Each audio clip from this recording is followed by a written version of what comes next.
Velkommen til episode 3 af Møgsvin med Moral. Ja, det er lang tid siden. Det vil være et par dage siden. Det kan vi godt blive enige om. Men der har så også været det der, folk de kalder for liv og arbejde imellem. Det er hvad der sker en gang imellem. Der kommer ikke nogen der. Jeg skal lige huske på, at der kom en lille memo fra Grundejerforeningen heroppe med, at jamen, nu er farten så ned til 15 km i timen på vejen. Ej, der står 20 ude på skiltet. Ja, men de har ikke fået den der skilt endnu. Nå. Det er fra generalforsamling her, og det forrige weekend. Ja. Så det er... Ja, jeg kørte jo 30, men det er også bare mig. Jo, men så... Du kan også godt lide sådan lidt... Du er sgu lidt en crime rider, Det er jeg. som man siger. Du har også fået spillet en ny BMW. Den er gratis herovre. Ja. Og den er sænket og hele. Ja, med brun lædersæder hele svineriet. Det er sådan, det skal være. Og i bedre stand meget af det, du finder på den blå avis. Der skal ikke meget til. Basen. Så... Nej, som sagt, det vil være lidt et stykke tid siden. Og nu er det faktisk lykkes at få købt nogle bedre mikrofoner. Jeg tog mig endelig sammen her forleden, og så brugte et par 100 kroner på lidt bedre mikrofoner, sådan så når mig og Jens vi skal ud og optage ude i det ganske danske land, så lyder det måske lidt bedre end vores første episode, hvilket der egentlig ikke skal meget til. Så tænker jeg, det kan man så tage orden ved bare at sidde og bøvse ned i en tønde, så det lyder bedre. Det synes jeg. Men nej, jeg har fået købt et par Boya-mikrofoner. Nu må vi se hvordan kvaliteten så bliver, når det her engang bliver uploadet. Men vi er jo simpelthen taget afsted ud i krænkelsesbussen igen, ude og skal se hvad det er, der kommer til at foregå i det danske land. Fordi da Jens han var på vej op til det sorte slot, så havde han jo lidt en lille kontrovers med en anden bilist på vejen, fordi det er ferie, og folk de kører endnu mere sådan idioter, end hvad de gør i forvejen. Ja. Det var en Qashqai, du havde lidt problem med, ikke?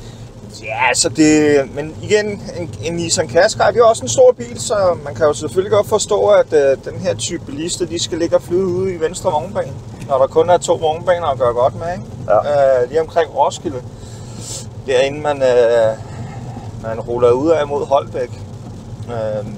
Så der, jo, han lå jo og flød derude i venstre vognbane, og altså under normale omstændigheder, så var jeg jo nok bare kørt højere om. Men jeg tænkte, at i dagens anledning, der måtte jeg hellere være den lovlydige borger, så jeg trak jo selvfølgelig ud i venstre vognbane, og der lå han jo så og øffede. Så valgte jeg jo lige at blinke en gang af ham, for at han ligesom kunne lette røven ind til højre, og det blev han sgu en lille smule sur over. Men hvor våger du også vil køre i overhængsbanen for at overhælde ham? ja, men jeg ved godt, det er... Så jo. Så på trods af det våde vejr og sådan noget, så ville han da gerne... Han ville da gerne lige føre sig frem og skulle blinke af mig og overhale mig og sænke hastigheden og... Altså alle de der klassiske... Du skal ikke blinke mig, fordi jeg er super sej. Opførsel på vejen, ikke? Men i sidste ende, så... Min mor siger, at jeg er en god bilist. Ja, lige og præcis. En flot fyr. Og ja, som folk måske ved i dag, så regner det. Og så tænkte jeg sgu lidt sådan, at nu overhaler vi ham så lige omkring Holbæk ved afkørsel 19. Og så vil han jo så selvfølgelig, det synes han jo selvfølgelig ikke var sjovt at blive overhalet, så han vil jo gerne overhale mig igen. Og ja, så kørte vi jo lidt stærkere end man må, og det resulterede så i, at da han jo havde familien med i bilen, så synes de til sidst ikke, at han opførte sig så pænt, så da jeg kørte af ude ved 1000 S der, så fik han jo lige den internationale hilsen. Da jeg alligevel rullede på afkørslen, og han så forsøgte at fortsætte med at være en fandens gal. Så, men det er jo efterhånden bare endnu en klassisk dag på motorvejen, ikke? Ja.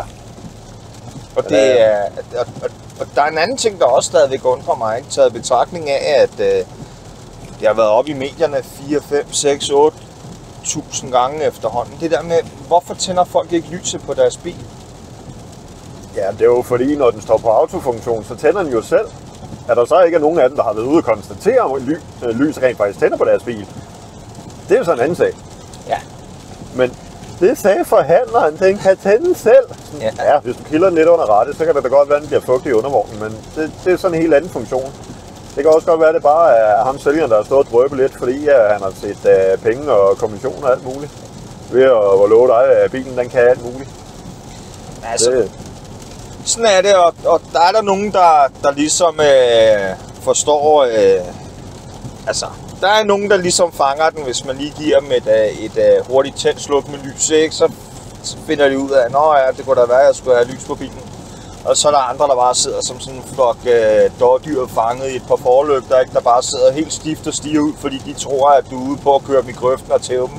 Ja. Men det her, det skal jo ikke være en klassisk trafikrant. Men det skal det. Men så lidt alligevel, ikke? Fordi... Altså, vi er ude at køre. Vi er på farten, så vi skal lige have lidt med. Og som vi også sagde i første afsnit, det var ikke kun der ville komme lidt trafikbrok. Det er sådan jævnligt. Ja. Igen, jeg er chauffør, jeg kører rigtig mange kilometer i løbet af dagen. Jeg ved godt, der er flere kilometer, end jeg gør. Men der er fandme også mange, der kører færre kilometer. Og når man så har en eller anden gokkesok af et menneske, der render rundt og ikke kan finde ud af hverken det ene eller andet, og ligger og kører højre om, bagom og det ene og det andet. Altså, du se, en gang for mange år siden ude i Høng, der var jeg i gang med at bakke ind i en bås, fordi jeg skulle ind med nogle pakker ind med en butik ind i Høng-centeret. Og mens jeg tror, han har nok haft en halv meter at løbe på, da jeg er i gang med at bakke, og kommer han ind fuld smadret, og så smider han bilen ind lige i den bås, jeg er ved at køre ind i. Og det er jo ikke fordi, der ikke var parkeringspladser alle mulige andre steder, men der var det fornuftigt for mig at holde, fordi så holdt jeg ikke at genere nogen. Jeg kunne komme ud med mit lort og det hele. Nej, der ville han holde. Og så skyndte han bare at komme ud af bilen, og så få låst af, og så var han væk, inden jeg kunne nå at komme ud og gøre noget som helst. Hvad fanden har du gang i? Altså, ja. Der er nogle mennesker, ikke, hvor man bare... Altså, men jeg nåede til... Jeg er blevet så gammel efterhånden, at jeg er jo bare nået der til den konklusion om, at jeg bryder mig ikke rigtig om så mange andre mennesker end mig selv, og så lige dem, der rent faktisk har lært mig at kende. Resten kan sådan set lukke op og skide i sig selv. Det kunne sgu da godt ligne det fjols, jeg har kørt med tidligere. Men altså, det er bare sådan lidt, der er bare den der type mennesker, hvor det er mig. Jeg har så lidt at foretage mig i min hverdag, at det er faktisk bedst, hvis jeg kan være til irritation for andre mennesker. Ja. Det er ligesom de der typer, der skal ud. De kører efter GPS'en, fordi de ikke kan finde vej, hvilket er fair nok. Men så ligger de og kører 40 km/t ude på landevejen, fordi jamen, nu kan jeg godt se, at det er 10 km til, jeg skal dreje til højre, men det kunne være, det var her. Jeg skal jo lige følge med. Hvad sker der? Eller dem, der kører efter GPS'en, og så på grund af noget vejarbejde eller noget andet, så der lige pludselig lave ensrette, men fordi GPS'en siger, at du skal den vej ned, så er du nødt til at køre den vej ned, fordi at så gælder færdselsloven ikke, fordi at GPS'en fortæller dig det. Ja. Og så vi alle sammen ved, at GPS'en, det er jo øverste instans. Ja. Det forklarer selvfølgelig, hvorfor inden man ude ved min far begyndte at bygge det der Microsoft Datacenter ude i Høje Taastrup, der var jo rigtig mange, altså både folk, der skulle ned til postcentralen og hente deres pakker, men også bare sådan noget som chauffører, altså GLS-chauffører og sådan noget. Ikke et ondt ord om GLS-chauffører, men det er sådan noget, du ligger og kører på en cykelsti. Ja. Ja, hvordan kan du ikke opdage det på et eller andet tidspunkt? Og så er det sådan lidt, når de så bliver gjort opmærksom på det, så bliver de jo sure på dig som fodgænger eller som cyklist, om at du har gjort dem opmærksom på, at de er et par mongoler bag et rat. Ja. Ikke? Ja, fordi det er jo ikke berettiget. Når man så sådan lige vinker folk ned, og så de ruller vinduet ned, og siger, altså du går klar, at du kører på en cykelsti, ikke? Jamen GPS'en siger, jamen men du kører jo på en cykelsti. Det altså, hvis GPS'en den så siger, at du skal røvboldes af en kæmpe stor Bad Dragon, er det så også det, du foretager dig i bilen? Fordi GPS'en har jo sagt. Ja. Det... Og nogle gange så det værste af det hele er, at når de så er kørt samme vej nede fra postcentralen af, ikke? Så er de jo faktisk kørt den forkerte vej rundt i rundkørelsen for at komme op på cykelstien. Ja. Hvor det sådan lidt... Du ved ikke, hvad en cykelsti er, og du ved ikke, hvordan en rundkørsel fungerer. Du burde ikke have kørekort. Det er helt sindssygt. Det er helt sindssygt. Men igen, der er jo også nogle nationaliteter, der bare kan gå ned på kommunen og få bytte kørekortet, ikke? Der er ingen grund til at se, at vi rent faktisk ved, hvordan fanden man færdes på vejene. Og bare gå ned og sige, byt til nyt. Du mener, der er en, der kommer med for eksempel et æselbevis, og så siger jeg kunne godt tænke mig at køre en Ford Fiesta i stedet for. Ja, det er faktisk det, jeg siger. Sådan en ørkenræser der med hans kamel har ramt, ikke, der kommer op og skal have sig en stor Mercedes, ikke? Og så lige pludselig kan han ikke forstå, hvorfor han får frakendt kørekortet, og bilen bliver beslaglagt, ikke? Men that's life. Sådan er det. Så. Men nej, jeg luftede jo lidt, at jeg rent faktisk havde lidt en plan om i dag med, hvad vi skulle snakke om. Og har vi godt lige på nuværende tidspunkt, jeg burde måske være kommet med lidt en god advarsel, men det er jo sådan generelt i den her podcast. Det er ikke for børn, det er ikke for sarte sjæle, det er ikke for sarte snifnuk, det er ikke for folk, der ikke kan tåle at høre enten personlige holdninger, noget der eventuelt må stride imod deres egen personlige overbevisning, eller generelt bare ikke folk, der kan lide, der sådan, ikke kan lide at høre ord som tis, rejesalat eller fisting. Ja. Og det er jo faktisk 3 ting, der tit går hånd i hånd med hinanden. Hvem har ikke været en tur i Sverige og fået sig en hotdog med rejesalat, og lige pludselig så er det stukket af, og så vågner man op i en baggård i Malmø og kan ikke forstå, hvorfor man har ondt diverse steder. Men nej, nu har jeg jo ikke luftet noget over for dig, Jens, med hvad det skulle være. Jeg har nogle gange en idé, men det er igen, altså... Ja, det kan også komme lidt som en surprise. Jeg vil mange gange sige, at og igen, dem der kender mig, de er ikke rigtig overrasket over det, men altså min hjerne, den indeholder mange finurlige ting, ja. Og størstedelen af de ting, den rent faktisk indeholder, det er, hvad andre mennesker vil se som værende en form for perversiteter. Ja. Men altså... Og sådan i det generelle store hele, så har vi jo sådan set... opdaget, at vores hjerner komplementerer sgu egentlig hinanden meget godt. Ja. Fordi vi har jo mange syge tanker. Det er rigtigt. Nu er det ved at være et stykke tid siden, men mig og Jens, vi sidder tit og spiller co-op sammen i diverse spil. Og vi havde gang i noget Sniper Elite 5, ja. Hvor Jens han går lidt mere i dybden og prøver at finde ud af, hvad fanden kan vi egentlig få ud af at sidde og spille det her. Hvad kan vi få låst op for? Er der nogle fede våben? Er der en... håndgranat med spikes, eller hvad har vi ligesom at arbejde med her? Og der finder han så ud af, at i en mission, der er der en general Dumkopf, hvis man nakker ham med en lysekrone, så får man låst op for en Kar 98 riffel. Så Jens han sad jo nærmest, du kunne høre det bankede under bordet, så begejstret var han over at finde ud af, at der kunne låses op for en Kar. Og det er jeg stadigvæk. Det er han stadigvæk. Jeg prøver sådan sidde og kigge meget godt ud af venstre siderude på bilen nu, og så sådan holde fokus lidt på bilen foran, og bare for ikke at se, at han sidder fuld gøj på. Men de kalder mig gokkeren. Gokkeren fra Roskilde. Det gale gokker. Den gale gokker. Men problemet også var, at vi begynder at liste rundt i lokalområdet i banen der, og så afskaffe os med diverse levende beviser i banen, en efter en, og så lige pludselig bliver vi stormet af dem. Og det gik der også dårligt rigtig, rigtig mange gange. Det skal der heller ikke være nogen hemmelighed. Øvelse gør mester. Vi spiller for at have det sjovt, vi spiller ikke for at være professionelle. Nej, absolut ikke. Ellers så vil det er satme også stå sløjt til for os. Men mens i det hele, så ham der general Dumkopf, han vælger jo så at gå et helt andet sted hen på det der slot, vil han gå tilbage til den der balsal, hvor den der forbandede lyskrone er? Nej, det vil han da ikke. Nej. Han skal da stå med en kigge ud af vinduet, og så lige rive sig i sin lille tysk bandit. Ja. Over, jeg ved ikke om det er alle de der døde infanterister, der ligger ude i haven, vi er efterladt på må få. Men mens vi sidder der, jeg kaster granater ind af den ene dør, og Jensen sidder og holder øje med, hvad der kommer af bøgetosser på motorcykel og i lastbiler for at skulle igennem det der lille slot.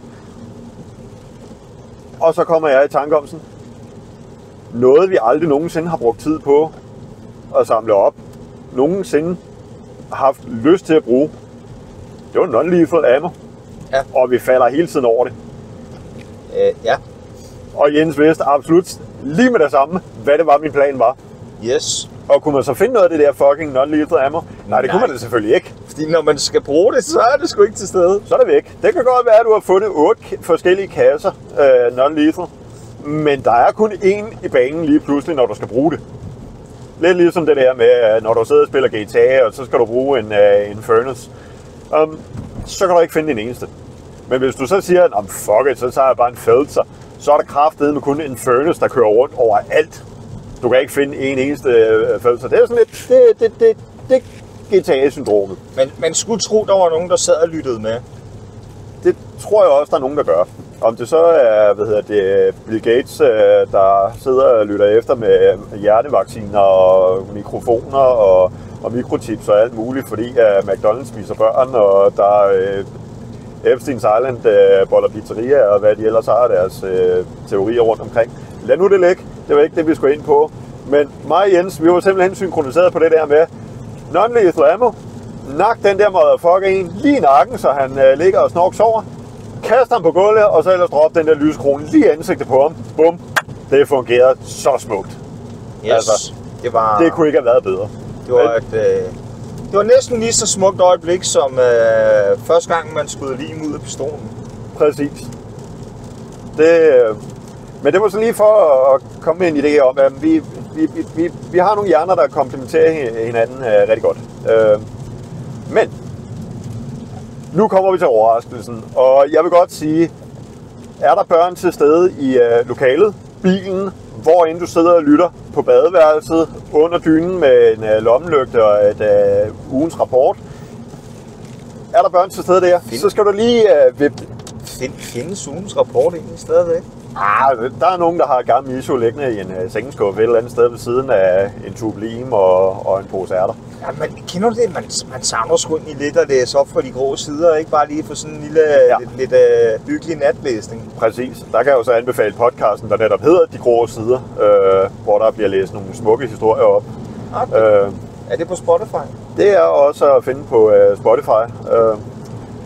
Men nej, gen lige båndene ud, og hvis du selv er lidt sart, hvad angår, for eksempel kødets lyster, horisontal tango, ryggen på køkkenbordet, alt den slags. Er det ikke lige noget for dig? Er det ikke noget, du har brug for at høre på? Så vil jeg anbefale dig lige skrue tilbage til forrige podcast, hvor vi også snakker lidt om det, bare ikke lærer så hårdt. Men Jens, jeg kunne godt tænke mig, at i dag, der diskuterer vi og snakker lidt om et emne, jeg ved, der fylder meget i dit hjerte. Ja. OnlyFans. Ja. Bad Dragons. Fansly. Alt det smukke. Pornhub. Alt det der.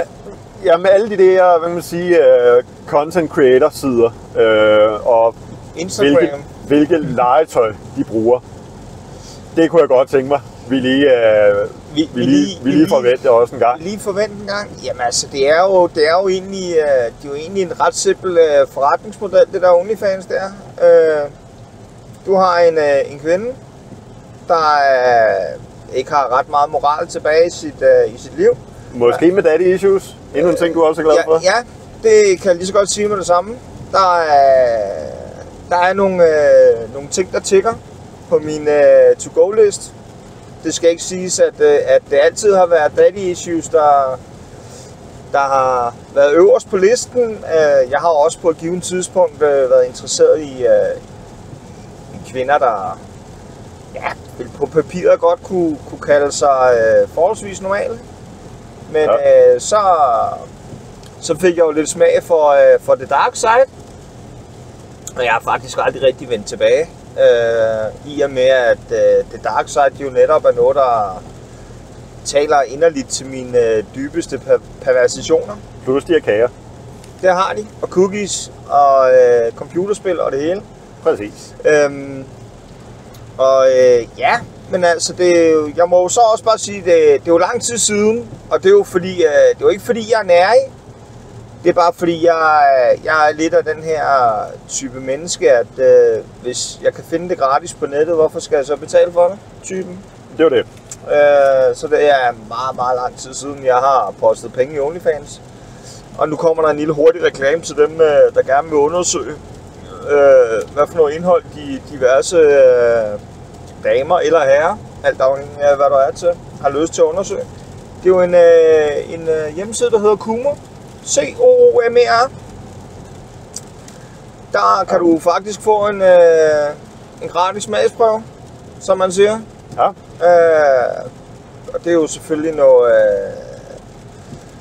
ja, det lyder jo farligt, når man siger det, noget content leak, ikke? Så Mette mor, hun får jo ikke lige de der $3.99 for at stoppe en agurk op i nummeren. Fordi at du vælger at se det gratis på Coomer. Men jeg har da også lidt sådan, når man tænker på nogle af de priser, nogle af de der kvinder, de tager for at... Ja, det er altså lidt, det er lidt ubehøveligt, fordi sådan, altså, jamen, du kan lige få 30 sekunder, hvor det er, at jeg tager en aubergine, og så simpelthen gennemstraffer bøffen. Du kan lige få 30 sekunders video stjålet fra Pornhub. Ja. For $45 plus europæisk skat. Du betaler jo 25% oveni i Europa. Det kan du så få for $45 plus 25% for at se 30 sekunders stjålen content. Og der er det jo der, at jeg er meget service-minded. Jeg synes jo ikke, at min... jeg ved sgu ikke, om medonanister er det rigtige ord at bruge. Men det er det lidt. Jeg synes ikke, at folk de skal tages i røven, men de bliver i forvejen. Så derfor så er Coomer... Ikke uden, samtykke i hvert fald. Det er rigtigt. Det var meget vigtigt. Så Coomer, det er en dejlig simpel side. Og jeg siger bare, hvis der er nogen, der har taget et leak af en... lad os sige, at du for eksempel falder over en... man kan jo næsten sige, at listen er lang, ikke? Nu er jeg jo pervers, så jeg kender jo til en del af disse content creators, men lad os sige, du falder over en specifik, så starter du med at google personens OnlyFans, for at se, om de overhovedet har en. Så går du selvfølgelig ind på den... Og der skal det jo så også siges, der er jo rigtig mange på Instagram for eksempel. Noget af det første, du ser, det er link in bio. Ja, præcis. Og så ved du bare, okay, så ligger der bare OnlyFans, fans lige det ene og det andet og det tredje. Det er, og igen, det er, altså, hvis man er til det, så er det en forrygende måde at tjene penge på. Det er altid lidt nemmere for kvinder at sælge sex, end det er for mænd, men det er ikke en diskussion, vi skal have her. Men altså, det man gør, man følger linket til den betalende side, fordi der er jo flere af dem, der har været så snedige at oprette en gratis side. Det de mener med gratis er jo så, at du betaler ikke for en subscription, men du betaler jo så lige cirka dobbelt op på, hvad det så vil koste i forhold til... op for et par billeder og video. Præcis, ikke? Og siger bare med det samme, du bliver gedint taget røven på de der free pages, for let's face it, liderlige mænd, de tænker ikke mere andet end pikken, og pikken det er sgu ikke et særlig godt finansielt redskab at være besiddet af. Han er ikke en god financial advisor. Nej. Der er blevet brugt mange kroner rundt omkring på ligegyldige ting, som diverse herrer har fortrudt bagefter. Ja. Og jeg siger bare med det samme, hvis der er en kvinde, der siger, at hun er 5 km fra din location, og hun er stanghamrende liderlig, og hun vil mødes med dig i aften. Ja, nej. Det er ikke sådan. Det kan godt være, at der er en, der er stangliderlig 5 km fra, hvor du er, og hun gerne vil mødes i aften. Men det er ikke hende på billedet. Nej. Så, du kommer ud, og så finder du ud af, at det er Sofie Carsten, der står derude. Hun iført en lædervest. med det hele stiv klit, og bare står og svinger med håndjern, og så siger jeg, så mester, så kan der jo bare komme op af det der træ, så skal mor her nok give dig en rusketur, så der sjældent glemmer det. Jeg fik det både fysisk og psykisk dårligt bare ved den tanke der. Men lidt tilbage på sporet. Du kopierer lige hendes, eller brorens brornavn, og så smider du det op på Kuma, copy-paster, og så kan du se, om der er noget content med den pågældende person. Og så kan du så tage et sneak peek, eller du kan rip the shit out of it. Det er sådan set op til dig selv. Men altså, det er jo ligesom så meget andet. Altså, der er penge i sex, og sådan noget. Det er jo moderne prostitution, selvom de fleste content creators jo ikke vil sige, at de sælger deres krop til yderlige mænd, så er det jo lige netop det, de gør. Ja. Og det er uanset om vi snakker bare billeder af fødder, eller om det er selv brugte sokker, brugt undertøj, eller hvad det er. For nogen er det sex, du sælger det, du tjener penge på det. Ja. Altså. Og det er jo ikke fordi, at vi skal shame folk, hverken folk, der sælger eller folk, der køber. Det er jo bare, altså, lad os nu bare få sat en fed streg under det. Det er moderne prostitution. Det er gjort nemt. Du kan arbejde hjemmefra. Det eneste, du sådan set skal bruge, det er din mobiltelefon. Og så er du godt rolling, ikke? Ja. Simpel opsat. Og det er jo, altså forretningsmodellen, den er jo genial. Det er jo så bare lidt, det er lidt sværere for mænd at komme i gang med, fordi... Ja, altså, lad os nu bare... Let's face it, medmindre den hænger ned til den anden side af knæet i slap tilstand, så er der sgu ikke særlig mange, der har lyst til at give en 45 og se en i en kontorstol nøgen og sidde og slynge svæberen rundt. Lad os nu bare indse det, ikke? En pik er ikke særlig fotogen, og that's life. Men altså, i bund og grund, så er det jo ikke, fordi du skal have det store. Det er bare lidt sværere i Danmark, fordi du ifølge skat, så skal du ligesom oplyse, hvor kommer din indtjening fra, ikke? Og i og med, at OnlyFans jo er baseret i USA. Så er det, jeg lige hurtigt tænker. Hvis skat, de vil have oplyst, hvor det er, at din indkomst kommer fra, er det så på det givende tidspunkt, det eneste givende tidspunkt, hvor det rent faktisk er passende at sende dick pic? Nej.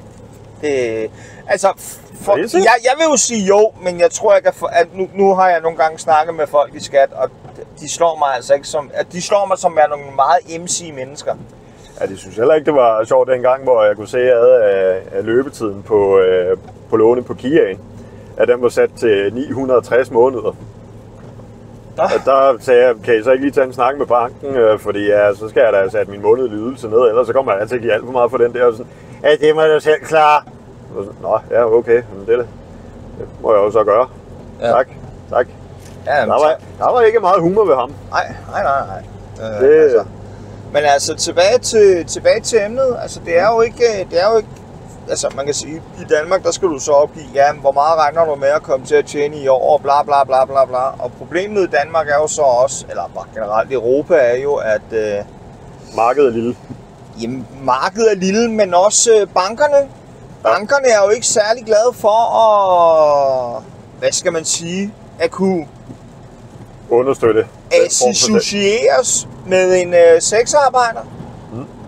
Altså, pengene er jo gode nok, men hvis der er pengene kommer fra at sælge sex, så vil vi helst ikke have noget med det at gøre. Og det er jo også derfor, at flere og flere banker jo faktisk spærrer for, at du som bruger kan købe for eksempel videoer og billeder på amerikanske hjemmesider, fordi at de støtter ikke op om pornobranchen, fordi pornobranchen er misbrug. Så er det så lidt sådan en som mig, han tænker, jamen hvis vi har med en kvinde at gøre her, hun gør selv reklame for, at hun sælger content på den her side. Så fortæller du mig, at I blokerer mit køb, fordi at kvinden her bliver seksuelt udnyttet. Det giver ikke rigtig nogen mening af. Men igen, det er jo fordi bankerne, de vil jo ikke... Altså, ikke? Det er jo lidt ligesom med deres hvidvaskningsskandaler, ikke? Nu når det lige røg i fælden for noget, de gjorde imellem 2012 og 2015, ikke? Ja. Dengang var det jo en fed forretning, ikke? Men nu når man bliver taget med fingrene i kagedåsen, ikke? Så så må vi heller lige skrue gebyrerne op for vores kunder, fordi ikke? Og det er jo det samme. Vi skal gøre det svært for dem, der vil sige, almindelige lønmodtagere, og sådan, egentlig bare gerne vil have hverdagen til at hænge sammen. Ja. De skal ikke kunne låne penge, medmindre de har penge. De skal ikke kunne købe et hus, medmindre de har penge til et hus. Nej. De skal ikke kunne gøre det ene, eller det andet, eller det tredje. Men hvis du har en 500 millioner stående på kontoen, så ringer de jo nærmest til dig hver uge, sådan, skal du ikke lige have 5 mere? Ja. Skal du ikke lige låne 5 millioner? Vi vil rigtig gerne låne 5 millioner. Sådan. Okay, men så skal jeg jo bare punge mere ud i renter til mig. Sådan, men det kan vi godt lide. Ja. Men hvis vi andre kommer til, prøv at høre, det er sgu lidt stramt. Kan vi lige vente lidt med betalingen på det der? Sådan, så skal vi jo lige se, og hvad har du så tænkt dig, og hvad til næste måned? Vil du så betale dobbelt op der, eller? Det var ikke det, jeg sagde. Ja. Men de er hurtige til at hakke folk, der er nederlag i forvejen, hvor dem, der står op, de får da lige nogen til at komme og holde dem under armene, sådan, så de ikke skal gå og falde alt for meget. Ja, præcis. Det, Men altså, man kan sige, og nu er det heller ikke fordi, at man skal glorificere sexarbejde, fordi at, der er meget lort imellem. Lad os nu bare sige... Der er også nogen, der bliver tvunget til det. Lad os nu bare sige, at der er en million content creators på OnlyFans. Og jeg er ked af at sige jer, men det er altså ikke hele 1 million, der rent faktisk tjener fede penge på det, de laver. Nej. Altså, det er... Hvis du er på Instagram, hvis du er på nogle gange på TikTok, hvis du er på Twitter, X, kald det hvad du vil, så er det jo...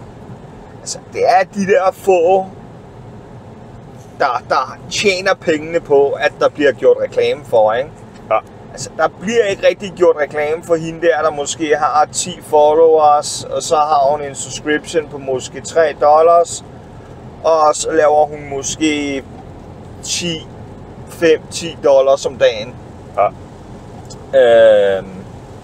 Det er jo ikke dem, du hører om. Du hører altid om den der tjener en halv million dollars om måneden, og chit og chat. Det er altid dem, du hører om, men faktum er bare... Jeg sidder og promoverer livsstil, som de nok ikke lige helt holder med den, fordi det ser fantastisk ud af... jeg er lige i Penthouse i den her måned, der næste måned, så er jeg lige en tur i Tokyo, så er lige en tur i Rom, så skal jeg lige til New York, og der er lige fester rundt omkring, og hele tiden fancy tøj, dyre sko og accessories og hele lortet der. Og så er det jo, man tænker sådan, så må det sgu da være rigtig lækkert content, der er der. Men hvor, lad os bare være ærlige, det er en, der egentlig bare laver en søgestjerne så med en maskine, der kan køre frem og tilbage. Så jeg vil sige, der er langt mellem... Men igen, det kommer også lidt an på, hvad man er til. Altså, der er jo nogen, der er til... og det er ikke fordi, jeg skal shame nogen. Men jeg har en kammerat, der til sydenlandet godt kan lide muskuløse kvinder over 50.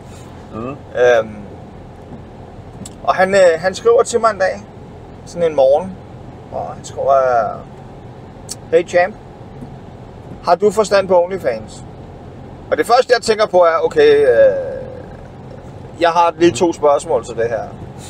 1, er det fordi du selv vil starte en OnlyFans? Eller er det fordi, at du har et generelt spørgsmål til, hvordan det fungerer? Det var mit svar til ham, hvor han skrev, hvordan det fungerer. Han har jo så betalt den her Muscle Mommy, kald hende hvad du vil. Han valgte at sende mig et link til hende, og... Men, det husker jeg godt, det var du ikke særlig taknemmelig overfor. Men whatever float his boat. Og han beklagede sig over, at han havde betalt x antal dollars for nogle videoer, som han ikke har modtaget. Og så, som den logisk tænkende mand, jeg nu engang er, så vil jeg jo spørge ham, hvornår har du betalt for de her videoer? Jamen, det havde han for 3 timer siden. På det her givne tidspunkt, der var klokken 6:30 eller sådan noget, ikke? Ja. Så siger jeg, okay. Hvorhenne i USA er hun lokaliseret? Han fortæller så, at det er Florida. Og så kan jeg jo så informere ham om, at grunden til, at han ikke rigtig har set sin video endnu, er jo nok fordi, at hun er gået i seng. Der er jo lige det her fantastiske tidszone-fænomen. Ja, præcis, ikke? Ja. Så, og da det ligesom gik op for ham, at okay, det kunne sgu godt være, at hun måske var gået i seng. Ja, det er jo heller ikke fair, når han nu lige har punget penge ud, og så vil han sidde og kampgokke. Jamen, og simpelthen bare straffe sig selv til at være hudløs og rød og blødende. Det er igen der, hvor og så sover hun bare. At de forskellige creators, de er jo så forskellige, fordi der er jo nogle af dem, de har ligesom sådan en, hvad skal man sige, sådan en, hvad kalder man en hashtag code, ja. Hvor du måske skriver Anna 4 for en analvideo nummer 4. Når du så hashtagger den i kommentarfeltet, bong, så popper videoen op i chatten, og skal du få lov til at betale for den, så har du den med det samme. Så skal hun ikke vågne helt groggy og finde ud af, at der er en eller anden liderlig satan fra Danmark, der sidder og venter på at se en stoppe en champagneflaske op i numsen, og hvad fanden er vi ude i her, ikke? Ja. Men igen, det kommer an på, hvordan den enkelte creator har sat sin business op. Det kommer an på, hvem er det, der fortæller hende, hvordan hun får mest profit ud af tingene. Og let's face it, vi lever i en forbrugsverden. Vi vil gerne have tingene her nu. Det handler hurtigt. Hvis jeg betaler $10 for en video nu, så skal jeg have videoen nu. Jeg skal ikke vente 2, 3, 4, 5, 6, 8 timer. Jeg skal ikke vente en halv dag. Jeg skal ikke vente en hel dag. Fordi at den pågældende person måske er syg. Ja. Det skal være her nu. Og det vil sige så, at hvis man sætter sine forretninger op rigtigt, jamen så kan du netop gøre det med de der hashtags der. Og så ruller businessen set selv.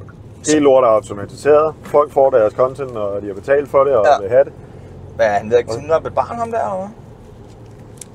Nej, jeg skal ud af gummiståler på ungen, åbenbart. Og man ved sgu aldrig nu til dags. Altså, så skal man ikke køre en sølvgrå Mondeo, hvis man er kidnappet et barn. Der er selvfølgelig altid at være sådan en rambukken, eller et lige Renault Jumper, de kører i, eller et eller andet. Præcis, altså. Gør det nu i en candy van. Altså. Ja. Det er sådan en god gammel slidt Chevy med en mørklagt siderude og det hele der, så free candy på siden. Ja. Altså, gør det ordentligt. Og så det mindste, der er en trendcoat på. Ja, det mindste. Men lige tilbage til det. Nej, der er jo forskellige måder, de forskellige de sætter deres ting op på. Ikke? Og let's face it, de fleste af de her content creators, og igen, det er ikke fordi, at man skal shame nogen, men de fleste af dem har jo netop daddy issues. Ikke? Ja. De fleste af dem slås lidt med det mentale. Og det her, det er jo egentlig en måde for dem at beholde et arbejde, og samtidig selv kunne bestemme, hvordan og hvorledes vil jeg arbejde. Altså, har jeg energien til at smide noget op i dag? Eller kan jeg lige udskyde det en uge eller 14 dage? Ja. Og det er jo det er sådan noget som OnlyFans. Det er jo, altså, der er det jo en genial arbejdsplatform på den måde. Og der vil jeg jo så bare sige, at nu har jeg jo haft en 10-15 år på banen som single, hvor jeg jo har benyttet mig af denne fancy platform. Og jeg vil bare sige, at lidt ligesom med musik, så er det ikke danske creators, jeg følger. Lige så vel som jeg ikke hører dansk musik. Ja. Hun er gået i stå hende der. En rundkørsel og første gear, det var også en svær ting. Ja, selvfølgelig, hvis bilen den er død, så er det også svært. Der var sgu en handling, tror jeg. Det var der da. Men altså, det er ikke danske creators, det er ikke det, jeg gør min business, eller har gjort min business for den sags skyld. Og det er der en specifik årsag til. Jeg synes, at priser og content, eller pris og kvalitet, det hænger sgu ikke rigtig sammen. Nej, det og desværre så er der jo sådan en modedil, der har været de seneste mange år, hvor at man som kvinde åbenbart skal bruge de der væmmelige Snapchat-filtre, når man skal optage en video, fordi man synes selv, man ser her godt ud. Men let's face it. Jo, med alt hvad der sætter opløsningsgraden ned på et billede og en video der, det hjælper jo til med at forskønne. Altså. Det er bare... nej, stop det. Og så er der jo så de her, hvad skal man sige, jeg vil ikke kalde dem de gamle ræve i fadet, men altså, vi har jo stadigvæk i Danmark en lille, men stadig aktuel form for pornobranche. Og der er jo nogle af de her lidt veteraner, kan man vel godt sige, når de har været i miljøet et par år. Det er sgu sådan lidt, altså så er man begyndt at lægge musik ind over sin video, og let's face it, jeg er sgu ikke rigtig interesseret i at høre et eller andet YouTube-remix, mens jeg skal hive mig i fædrene. Det er sgu ikke rigtig det, jeg har betalt for. Det bliver sådan lidt træt, som man tænker, nu har jeg jo sgu da fundet en god video. Det her, det ser rigtigt ud, og så har du en eller anden... så kører der sådan en... Så kører der noget Lil Wayne ind over en eller anden trunde, der bliver gennemhøvlet. Jeg vil hellere mere... Jeg vil sgu mere sige, det er sådan noget elevator jingle. Ikke? Altså, igen, man finder alt muligt skrald. Og igen, det er sgu fair nok, hvis det er den måde, de vil drive forretning på, ikke? Men der er bare en grund til, de må også bare acceptere, at hvis det er det, de gør, så er der jo så også nogen, der ligesom forsvinder fra deres målgruppe. Men det værste af det hele er jo, at der er jo fortsat folk, og igen, jeg vil gerne sige Sims. Jeg synes måske lidt, det er grimt udtryk at bruge om liderlige mænd, der finansierer kvinder. Men det passer. Men det passer lidt, ikke? Og de er jo troværdige, og de er jo vedholdende, fordi de tror, at hvis jeg bare smider nok penge i hendes pengepunkt, så får jeg chancen i en eller anden fucker-fan-video. Ja. Men let's face it, chancen for, at hun er single, den er sådan cirka lige 0. Den er meget, meget lille, og hvis det endelig er, så mødes de med hinanden på et eller andet hotel, hvor der er, hun har 2 store gutter med, som der står i baggrunden, og så får du et kram og et selfie, og så er det det. Ja, så har du brugt 50.000 kroner på det. Ja. Men altså, let's face it. Og så lige så snart du er ikke engang på vej ud af døren, så kan du høre, så er hun bare ved at blive gennempløjet de der 2, fordi nu har hun fået penge, og hun ved, hvad de kan. Så det er lidt... Så gør dig selv af din finansielle situation en tjeneste, og så gå på Kuma og nyd noget gratis content. Lidt ligesom hvis du går på Pornhub. Find dig en model. Altså nu som... Der vil jeg jo så godt komme med et par tips. Fordi nu nævner du Pornhub. Der er jo mange sider rundt omkring efterhånden.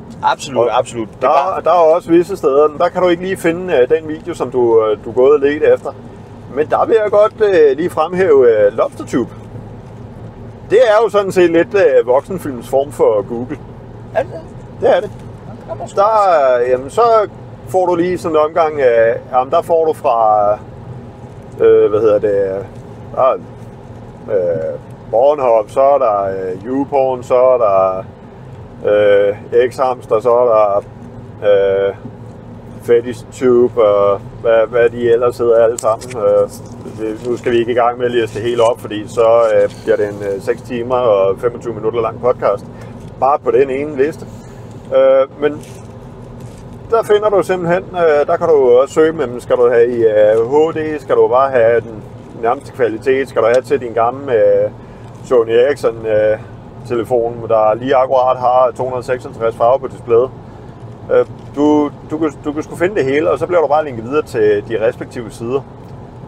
Og hvis du så er typen, der så også godt lige vil have noget liggende, fordi nogle gange så tænker jeg sådan, nej, jeg skal sgu ikke lige på nettet for at finde det der. Nu der vil jeg bare lige smide den eksterne i USB-porten på computeren, og så skal jeg lige have mig et hurtigt ryg, og så er det bare væk igen. Så skal den gemmes ned i en plastikpose, så i en mappe, og så skal den graves ned igen ud i haven, fordi lillemor skal i hvert fald ikke finde det der gris, jeg sidder og ser på.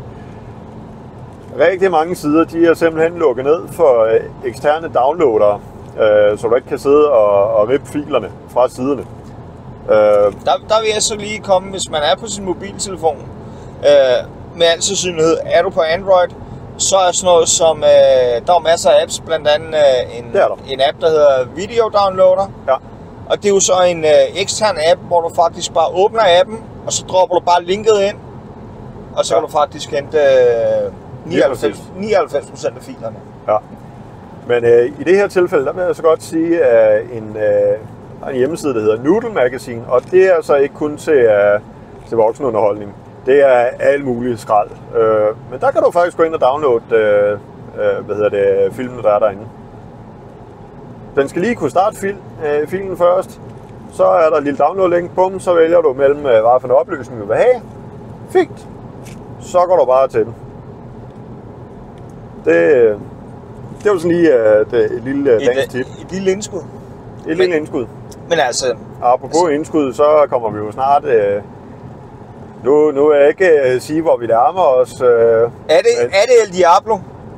Nej, det er det ikke. Ah. El Diablo, det er, han har sagt, om i baghaven, hvor jeg bor. Er det Svingergården? Det er lige præcis Svingergården.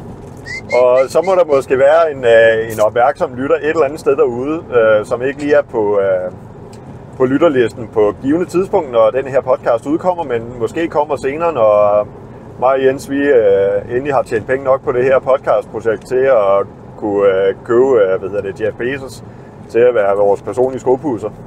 Yes. Men de fleste opmærksomme lyttere, der hører ordet Svingergården, vil måske så tænke sådan, så ved vi godt, hvor I er henne af. Altså, ja, vi er faktisk på vej mod 4200 Slagelse. Et meget, meget skønt sted, som jeg faktisk er lidt sur over at falde lidt bagud på den. Fordi det er jo ikke så længe siden, hvor Korsør... Der er kæft et byggeri, mand. Ja, det virkede godt til derinde, men 1942, Svingergården. Det har så været en skole, så det er ikke fordi, der har været svingerklub siden 1942, hvilket alligevel havde været frisk nok. Er du sikker? Krigstids Danmark. Vi skal have et sted, hvor vi går ind og knaller med hinanden. Vi skal have lidt til at løfte moralen. Jeg tror ikke, det var det, stemningen var til dengang, Jens. Der vil jeg gerne modsige det. Jeg tror lige netop, det der... Det var det, der var brug for det, men jeg tror, at hvis man sådan tager lidt, hvad der er rundt omkring, og hvad man får fortalt forskellige steder, så er der så noget gris der. Det var lidt mere noget man anskaffer sig sådan under meget, meget fordækte forhold. Jeg tror sgu ikke, det var lige så anvendt, som det er i dag. Det tror jeg. Der var en vis grad af det. Det nægter jeg ikke. Altså, prøv lige at forklare mig, hvordan det er, at når du tænker på, hvor mange børn folk fik dengang, så er det fordi, de klarede det derhjemme. Det var ikke fordi, de gik ud i byen og fandt det. Ja. Internettet var jo trods alt heller ikke rigtig til stede dengang. Altså, du sad ikke med en stort radioanlæg derhjemme, og så kaldte til fra Sorø til København. Jeg vil jo ikke... Er der nogle friske damer på linjen? Jeg kan tage toget i morgen klokken 12:47. Jeg siger bare, at i 40'erne, der var nogle mænd i grå uniformer, der kørte i lastbiler og samlede folk op på gaden. Det var der. I rest my case. Ja. Jeg siger, at Svingergården har eksisteret siden 42 under et skalkeskjul af at være en skole.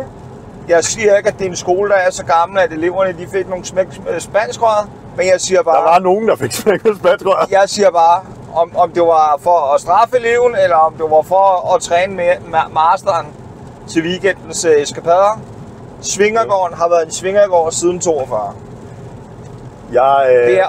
Det er en pedestal, jeg er villig til at dø på. Jeg kender ikke en skid til Svingergården, har aldrig sat min fod i Svingergården, men i og med, at du siger, at det i godsøjne har været en skole, det er skolen, der er skjult for, at det har været en Svingergård hele tiden. Det tror jeg, vi skal lade ligge ved, der er delte meninger på den front. Men nej, tilbage til det med Korsør der, det var jo det var ikke så længe siden, der var jo lidt ballade ude i Korsør, fordi der var et par naboer ude ved Frølunden Fed, så vidt jeg husker det var. Der fik så lidt en god lille rystetur, et lille chok, som man siger. Og så gav en nabo, der fandt ud af, at der var der nogle vinduer og noget, der var blæst ind i hendes sommerhus, mens hun havde været der og slappet stille og roligt af. Og så kommer ud, så ligger der så også en afreven finger ude på hendes skraldespand, hvor det så viser sig, at det er naboen, der har valgt at opbevare, var det et halvt ton fyrværkeri eller sådan noget i sit sommerhus. Jo, men Så er der så lige pludselig er detoneret. var det ikke ham der tumpen der, som alle i fyrværkeribranchen godt vidste lave ulovlige kanonslag? Så meget har jeg ikke sat mig ind i historien. Det er jo igen en præmis for den her podcast. Vi snakker om ting, vi ikke ved en skid om. Vi vinger lortet. Vi vinger lortet. Det er også det, vi gør bedst. Men, og så tænker jeg lidt sådan, da jeg hørte den nyhed, jeg blev kraftedeme med skuffe over Slagelse. Altså, Slagelse, det er jo sådan mange år været sådan vanvittig holdeplads på mange ting. Og så lige pludselig, så kommer Korsør og overhaler indenom med sådan en der. Altså, come on. Der blev da de gode gamle dage, hvor politiet og brand og redningskøretøjer ikke kunne færdige sin Nordbyen uden at skulle have eskort på. Altså, come on. I kan gøre det bedre. Viser var jeres bedste sideslagelse. Men nej. Men udover det, så er Slagelse jo et skønt sted. Jamen altså, jeg har jo nogle familie, der er bosat noget omkring, ikke så langt derfra, noget højt. Ja. Så jo. Det er jo egentlig en okay trafikal rute at køre. Der er ikke nær så mange tumper, som der er tættere på hovedstaden. Jamen, det er fordi, det ikke er hverdag. Det er fordi, vi har nede på en lørdag, så slapper folk lidt af. Ja. Men tilbage på sporet. Ja. Med de her forskellige content creators. Altså det er lidt... Altså, jeg synes jo, at... og det kan godt være, at det er min alder taget betragtning, at jeg er blevet gammel støder efterhånden. Du var blevet mere økonomisk ansvarlig og vil godt passe på dine penge. Ja, så derfor så vil jeg sgu ikke rigtig tage i røven. Men når det er sagt, så vil jeg også sige, at jeg ruller jo stadigvæk med den her frisindede unge dame. Mm. Og der må jeg jo bare sige, at det content, hun leverer, det er jo bare meget bedre end hvad end der kunne findes på... Det er jo så også, fordi det er jo lidt mere eksklusivt. Det er jo kun for dig. Ja, det er rigtigt. Så det gør jo også, at det ligesom har en anden pondus. Det er rigtigt. Og så er det er også bare fedt, at du står på arbejde. Så siger der bare ding, så har du lige fået en messenger. Og så er der bare... Og så går der ikke 3 sekunder, så er du flydende metal ned ad nakken. Ja, altså det skal vi jo helst ikke fortælle hende, fordi hun bryder sig ikke rigtig om, at jeg risikerer at komme galt afsted på mit arbejde. Men jo, altså, det er jo bare... Altså så længe du stadigvæk kan ligge og lave mandensøstjerten. Det er rigtigt. Og det er jo også det, der er fedt ved at finde en kvinde, der rent faktisk ikke har noget imod at gøre en del af arbejdet. Det er jo, at du faktisk godt kan lave det... Du skal bare repræsentere et stift flag, så skal hun nok selv tage... Så du... Det vi kan konkludere af det er faktisk, at du er en kødhoppeborg. Ja, vi er ikke nået til lige den specifikke akt endnu, at vi har, hvad skal man sige, vi har haft en smagsprøve, men det er ikke noget, jeg vil, og jeg ved også, hun ikke vil registrere det på listen som værende noget fuldbyrdigt. Men hun... det var da godt, han ikke havde også til at køre igennem den der lille chikane. Det er altså dobbelt optrukne linjer der, det er jo også... Det er jo for amatører. Det er jo vejledende. Når man kan bruge begge vejbaner. Ja. Men altså jo, den her... Og jeg siger bare, at der er plads til 2 alukasser ved den der chikane, så... Nå, ja. Kan man bare se. At en Polo og en i20 ikke skulle kunne være der samtidig, det kan jeg altså ikke se logikken i. Nej, men det kommer øjne på, hvem er der er størst storhedsvandvid. Det er jo nok Poloen. Ja.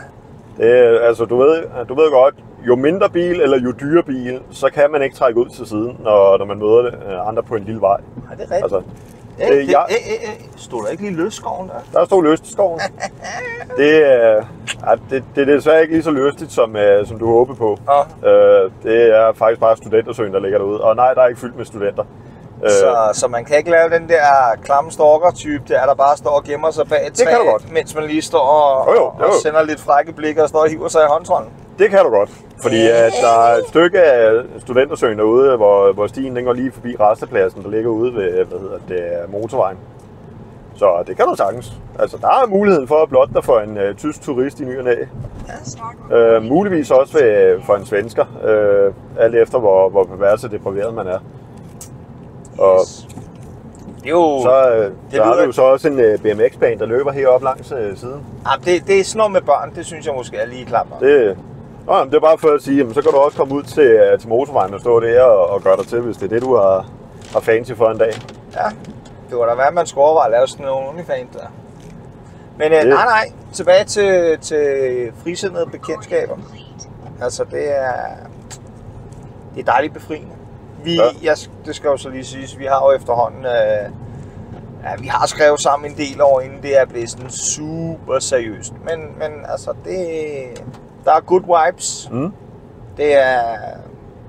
Der er mange, jeg vil ikke kalde det for en happy ending, og sådan kan man da selvfølgelig også skære svinge. Jo, men der også ligger en halvdød inde bag. Jo, men for fanden. Altså, det var en barbubil. Dobbeltoptrukken spærrelinje. Ja, de blev kørt ned. Det igen bare vejledende. Det er ligesom rundkørslen inde ved, ved lufthavnen, inde ved Mærken derinde, den sidste der, inden du kommer ud på afvej mod Sverige. Der er også nogle fulde spærrelinjer, hvor der er folk, de går fuldstændig amok, fordi man kommer i højresvingsbanen, hvor du kan køre lige ud, fordi det er en fucking spærrelinje. Og så skal de lige holde horn inde, fordi den skal de jo ind over, fordi de skal jo til højre længere op sådan. Hvor der lærer at bruge en rundkørsel, din idiot. Længere er den ikke. Nej, men det kan folk heller ikke. Nej. Men men altså jo, hun er sgu fantastisk at skrive med. Så det er en god... Det var en god erstatning for OnlyFans for dig. Det er det. Og det er også... jeg behøver ikke at betale for at sende dick pics. Nej. Og her bliver de endda værdsat. Ja. Så det er jo win-win. Du mener ikke, jeg har nogensinde værdsat dem? Jo, men altså, det er jo fordi, jeg spørger jo dig til råd, som det er en god vinkel, inden jeg sender den videre. Til den rigtige side. Ja. Synes du, den ikke er rigtig? Er den for rød? Har den for mange blå mærker? Synes du, jeg er lidt usikker. Er hovedet for lille? Altså, skal den være vandkæmmet til højre eller til venstre side, eller skal jeg trimme bollerne? Det er... Men nej. Ser det godt ud med det lille Hitler-overskæg? Jeg har faktisk lidt overvejet at se, om ikke man kunne lave sådan en Hitler.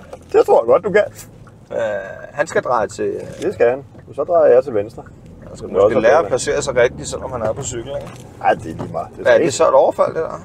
Det tror jeg det heller ikke. Han ligner der ellers sådan en, der godt kunne. Lige rulle op en gang der. Man ved aldrig. Nej, jeg tror, han nu er vi så ved det famøse kryds med nej, det er her, købmanden. hvor folk heller ikke kan få noget at køre. Nej, hvor der faktisk er god udsigt, men det er jo igen, det skal man sådan ignorere let og elegant. Orientering og vejledende. Det altså, bare fordi du har 2 øjne i hovedet, så er det jo ikke ensbetydende med, at du behøver at bruge dem, når det er, du kører bil. Min bil fortæller mig, hvis der er far på færre. Den her, den kæfter i hvert fald op. Meget på både, der starter dashcam lige. Der er IT-banden skulle samle, kan jeg se. Simpelthen. Tror du, der er nogen af dem, der lyder halvt så godt som min? Det tror jeg ikke. Det minder mig jo faktisk om her i torsdags. Jeg skulle over til min far. Ja. Valgte lige at lægge vejen forbi der. Og så på vej derude af fra arbejde af der, så kommer jeg jo rullende op bag en IT'er, som i det her tilfælde så er skolevognen. Jeg har meget respekt for skolevognen. Man får ikke rigtig noget ud af at ligge og presse dem og være dum syg. Men det var jo så sådan lidt... Der sad både eleven og kørelæreren i øvrigt og så meget undrende, da den elev så i næste kryds skulle dreje til højre, hvor jeg så skulle lige ud, og jeg holdt ved siden af. De sad og kiggede meget underligt over, fordi de var helt overbevist om, at vi sad faktisk i identiske biler. Bortset fra min, den... Ja, jeg har jo rygtes før, at din laver lidt lyd. Ja, den larmede, den var lidt mere rapkæftet. Det var satan, men godt nok ikke meget blinklys, der var bag på den der. Nej, men der er også dårligt bremslys på, ikke? Det er jo trods alt en Mercedes Sprinter. Ej, nu synes jeg, du er hård ved Sprinter. Altså, jeg tilbringer mange timer i en hver dag. Virker de blinklys? Ja. Okay. Ok. Det kunne godt være, det var sådan noget... Det bliver faktisk tjekket en gang imellem. Det kunne godt være, det var sådan en tysk standard. Jeg arbejder faktisk et sted, hvor det er, at bilen rent faktisk ryger på værksted, når der er noget, der skal laves. For satan. Og hvad det ikke er hurtigt hver gang, men det sker. Nu er det jo også flextrafik, det der. Er det ikke mere sådan nogle private flødeboller? Men jo, de så sgu lidt undrende på, hvordan fanden det var, den der sort ghetto blaster på 4 hjul, den kunne tillade. Nå, der skulle man da også kun lige tage farten meget lidt af der. Det er altså interessant, altså jeg kan godt se, at jeg vil ikke holde ud og være chauffør i den her by. Nej, jeg har kørt dernede siden 2010. Ja, så det vil jeg bare sige med det samme. Der kan det godt være, at min kort lund, den kommer på overvejen. Og det er jo ikke, jeg er jo ikke typen, der ligger og bruger hornene, når folk de agerer idioter. Jeg træder lidt på speederen. Jeg tror også, at din udstødning er højere end dit horn. Ja, det tror jeg faktisk, du har ret i. Det tror jeg faktisk, du har ret i. Det kan ikke diskuteres. Nej. Men nej, nu kom vi igen lidt på afvej med det her, det trafikale. Ja. Jeg kan faktisk ikke engang huske, hvad fanden det var, vi var inde over, udover det var noget OnlyFans, så jeg har min egen lille private content creator, som jeg sætter kæmpe meget pris på. Og der siger jeg bare, der er lavet nogle interne aftaler, der fungerer for begge parter. Oh yes. Og det var fremragende. Og så har vi jo ikke engang været forbi alt afhængig af, hvordan man ser på tingene, fænomenale opfindelser, der hedder for eksempel Bad Dragons. Ja. Nogen vil kalde det for Excel Dildos, eller... Der kært barn har mange navne, ikke? Men igen... Og kært skarn har endnu flere. Hvis vi går tilbage på det der OnlyFans der, så er det jo... Der er jo mange af de her unge kvinder, der godt kan lide at stoppe noget op, der minder om en... Noget, der kan få selv den største Clydesdale-hest til at skamme sig lidt og føle sig ubrugelig. Altså, vi er praktisk talt ude i dildoer på størrelse med en HT-bus, ikke? Ja. Og dermed ikke...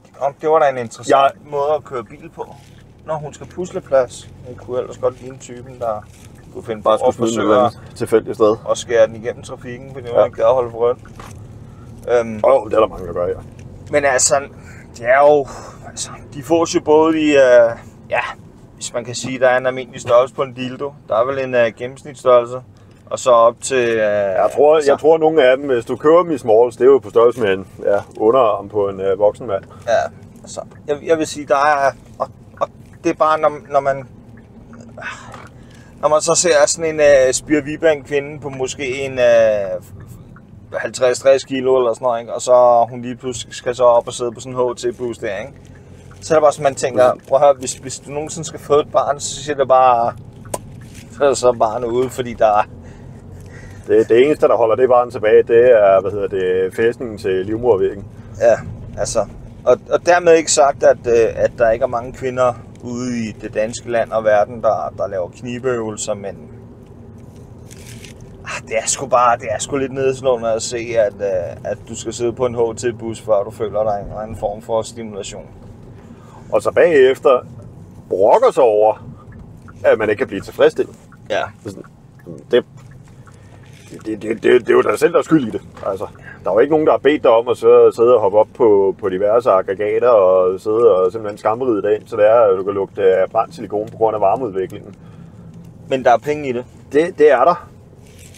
Men jeg synes også, på det der tidspunkt, jamen, så frafalder retten til at brokke sig over visse ting altså også. Det ved du godt, det er farligt at komme med en mening om, hvad folk de må brokke sig over. Jo. Og specielt i 2024. Var der ikke lige ubetinget vigepligt der? Jo, men der kommer heller ikke nogen, før jeg kommer herop. Men vi er jo stadigvæk enige om, at ubetinget vigepligt. Altså, de har tænder dernede fra. Ja. Der er ikke noget heroppe fra og ned. Nej. Det er det, jeg mener. Når du kommer hernede fra, så er du ubetinget vigepligt, ikke? Ja. Altså, du gør ikke bare... Og altså, hvis der ikke kommer nogen op fra, så kan de jo godt køre. Der er ikke fuld stop. Nej, det er jo stadig... Men det er der igen mange, der ikke kan finde ud af. Så sådan lidt, Når man færdes mange nok gange, nu så jeg jo blandt andet en video i går, hvor der er en mand, eller var det her den anden dag, han kommer kørende et eller andet sted, og så er der jo hejtænder inde til højre, og det går man jo ud fra, at det så betyder, at folk de så holder tilbage. Men nej, den første bilist, der kommer til de her hejtænder, lister den jo så lige højere om ham her. Ja. Ikke? Og det vil sige så, at et af man ligger og kører i den forkerte side af vejen, og man så ligger og kører halvt op på cykelstien. Bil nummer 2, der så kommer, han vælger så heller ikke rigtig at overholde sine hejtænder. Hvor det er sådan lidt, jamen det er jo sådan set ikke mig, som altså, der kommer herfra, der skal holde tilbage for dig. Var det klassikeren Ayub? Hvorfor skal jeg holde og vente på en rød lygte? Ja, det vil jeg sgu ikke rigtig udtale mig om. Men altså, det var lidt spændende at se, ikke? Og det er jo bare... Det er sgu lidt skræmmende, at man i dagens Danmark er tvunget til og nu har vi det begge to, og vi har også kammerater, der har sat kameraer i bilerne, netop fordi, at du ved aldrig, hvornår du kommer ud fra en klar plads. Der er sgu for mange idioter i trafikken, altså. Og det er der. Og det værste af det hele er jo, at jo længere ind i fremtiden vi kommer, jo mere teknik der kommer i bilerne, jo dårligere bliver folk til at køre. Ja. Så du har jo decideret folk, der nu har erhvervet sig et kørekort, der ikke engang kan få noget at lave en parallelparkering. De er jo bange for det. Altså det er jo... Jamen den jeg lærte at køre ind, der går tryk på en knap, så gjorde den det. Ja. Du skal jo ikke trykke på en knap for at gøre det. Du skal jo kunne bevise, at du kan selv manuelt. Altså, det er jo også nu, nu kan du tage kørekort i biler med automatgear. Så må du ikke køre med manualgear, medmindre du har haft x antal køretimer supplerende i en bil med manualgear. Jo, men... Og det bliver skrevet ind på kørekortet, så hvis du så bliver stoppet, mens du egentlig har et kørekort, men du har taget bil med automatgear, hvis du så kører i en med manualgear, og du bliver stoppet, så kan du sgu få en bøde for det. Det er mange kræfter med også bare. Altså et af at unge mennesker nu til dags har så... Altså der er jo så glad for i den her, der kan jeg selv vælge, om jeg vil køre manuelt eller automat. Altså man kan også sige, at nutidens ungdom, deres intelligens er jo efterhånden så lav, at de ikke kan... De kan dårligt betjene automatgear. Ja, altså det er jo skræmmende, skræmmende at se. Altså. Hvor skifter man gear? Trækker tilbage den der pind. Det plejer man da at dreje på. Nej, det gør du ikke. Altså, og touchscreen virker ikke, jeg kan ikke skifte gear. Det er heller ikke en fucking Tesla. Og det værste af det hele er jo, at de synes jo selv, de er de fedeste og de fede, ikke? Ja. Vores generation vil starte revolutionen og så krig. Prøv at høre, du bliver bange, hvis der er nogen, der siger nej til dig. Hold nu op. Ja, altså, præcis. Hvis der er nogen, der giver dig et gevær, så skider du i bukserne. Altså, når man tænker... Og det er der, hvor jeg er glad for, at jeg ikke har børn, ikke? Fordi når du tænker på, hvor meget lort de her unger, de dagligt sidder og suger til sig på TikTok, Instagram, YouTube, det er jo lige til at lukke op og skide i. Altså, og det er jo skræmmende at sidde som et voksen menneske, der engang var barn. Og dengang man var barn, der legede man udenfor, indtil gadelamperne de tændte. Så må du vende røven hjem igen. Og sidde og høre på, hvordan børn på en 5-6 år sidder og snakker om en eller anden YouTuber, der skal sove 24 timer i sin bil. Altså, come on, let's face it. Vi ved alle sammen, os der er gamle nok, til at den her influencer er ikke 24 timer i sin bil. Nej. Du får et sammenklip på omkring halv time, 40 minutter. Og der er vedkommende, har måske brugt 3 timer i bilen. Og resten er så brugt hjemme i sengen, ikke? Fordi, ja. Men det er jo... Altså, der var mørkt og koldt om natten. Altså problemet er jo bare, at de tjener jo penge på det lort, ikke? Og børn og unge nu til dags, de æder lort og råt, ikke? Jo, men altså, det der er vigtigt, det er jo, det er, hvor mange følger der, hvor mange likes får du, så indholdet i sig selv, det er jo fuldstændig ligegyldigt, fordi hvis der bare er nogen, der klikker på det, fordi det virker dumt, altså, så er det er fint, men så er det det, vi kører. Altså, prøv at tænke på, Jake og Aaron Paul, de har aldrig haft en karriere, hvis det var, at de ikke kunne slippe afsted med at lave dumme ting. Nej, men for helvede, mand. Hvem fanden har fundet på, at der skal være penge i det lort? Jamen, det er et godt spørgsmål. Det er jo bare, jamen, jo mere hjernedød aktivitet der er, jamen, jo mere er det, at folk de begynder at sidde og klikke på det. om det er vigtigt. Hvorfor er det vigtigt? Hvad er det bidrager til? Altså, jeg sidder også og glor alt muligt lort på både TikTok og YouTube og alt muligt der, som heller ikke bidrager til verdenssituationen. Absolut, men absolut. Det er jo ikke sådan, så hvis jeg nu, lad os sige, hvis jeg ikke lige får set en eller anden ny video, som Markiplier eller Jacksepticeye, de får lagt op, så er min verden bare ødelagt, fordi sådan, her, nu har jeg ikke lige fået set det også, og bla bla bla bla bla, og nu kan jeg ikke, og sådan, hvad er det? Altså, hvad er det, vi er gået glip af? Ja. Undskyld mig, men hvis du har, og nu kan du så se, der er jo nogen, de laver deres content på at rette rundt og lave pranks, hvor det er sådan, at jamen, de går og provokerer folk. Jeg siger bare med det samme. Hvis der en eller anden dag en eller anden idiot, der kommer op og forsøger at lave en prank på mig, for at få nogle views, så får de en krøvfuld. Ja. Jeg har slet ikke tid til den type idioter. Og nu vi er på, vi snakker pranks. Jeg så faktisk en video her den anden dag, hvor der, og det er fra USA, hvor der står en lidt ældre afroamerikaner, han står i kø og er ved at betale sin varer, og så kommer der den her unge mand op og siger, er det her din vare? Hvor han siger, ja det er det. Ej, nu er det mine. Og problemet her er, at vi er i USA. I USA, der må man gerne være bevæbnet. Ja. 2, ham her gutten, han gav 0 fucks for den her kvejpande af en prankster, ikke? Og siger direkte til ham, du stiller min vare, ellers så går vi udenfor og ordner det. Og du tager bare din fucking kammerat med, der er ved at optage, at du er ved at blive, at du er ved at lægge dit liv på hylden. Ja. Og ham her gutten, han står stadigvæk og prøver at pusse sig op, mens han står og fniser bag telefonen, indtil så ham her gutten, han rent faktisk trækker sit våben. Ja. Og så er det lige pludselig ikke sjovt længere. Da han trækker sit våben, så er det ikke sjovt længere. Så skynder han sig at lægge varerne, han skynder sig at undskylde, han skynder sig at sige, det var bare en prank, hvor til den her ældre mand så siger, prøv at høre, det der lort får du slået ihjel en eller anden dag. Men faktum er bare, ungdommen nu til dags er så snot fucking dumme, at de ikke fatter det. Ja. Men, og det er der, hvor jeg begynder at undre mig, sådan, hvor er det en prank? Det er et godt spørgsmål. Jeg er ikke så dum, så jeg kan vide det. Altså. Fordi i min verden, sådan noget som en prank, det er den der fjederslange, der ryger ud af en Pringles-kande. Ja, eller du ved den der, hvor du lige prøver lige at åbne den her lille trækasse, og så når du trækker låg tilbage, så ruller der lige sådan en edderkop op. Ja. Eller hvis du kommer cellofan ind over lokum og lægger brættet ned, ikke? Så er der en, der kan sidde der og tisse, og så kommer tisse ud på gulvet eller et eller andet. Strib gennemsigtigt tape lige i øjenhøjde i døråbning eller noget. Ja, præcis. Men altså, det der, hvor... Det er sådan, det er en lille irritationsmoment, men bagefter kan man godt stå og grine af det alle sammen. Men det der med, hvor de går hen og decideret provokerer folk, de ikke kender, for at få en reaktion fra dem. Der har også været en sag i USA, hvor der blev kom over og provokeret en Uber Eats driver. Ja, hvor han så skød ham inde i indkøbscenteret, ikke? Ja, hvor de prøvede at gøre en sag ud af det, men hvor dommeren sagde, det er din egen fucking skyld, så nej, det er ham, vi tilkender vinderretten i den her sag, så fuck dig. Og fuck din familie, og fuck alle dem, der kender dig. Og det er bare, problemet er bare, altså, unge mennesker nu til dags, ikke? Deres hjerne, den rådner op på at sidde. Og igen, jeg giver forældrene skylden. Det er forældrene, der giver ungerne de her iPads og mobiltelefoner i hånden, for at de kan sidde og smelte hjernen væk på ligegyldigt lort på internettet. I stedet for at sørge for, at din fucking unge, eller din kommekobling... Det er nemmere, at den elektroniske er forældre, i stedet for at du selv er det.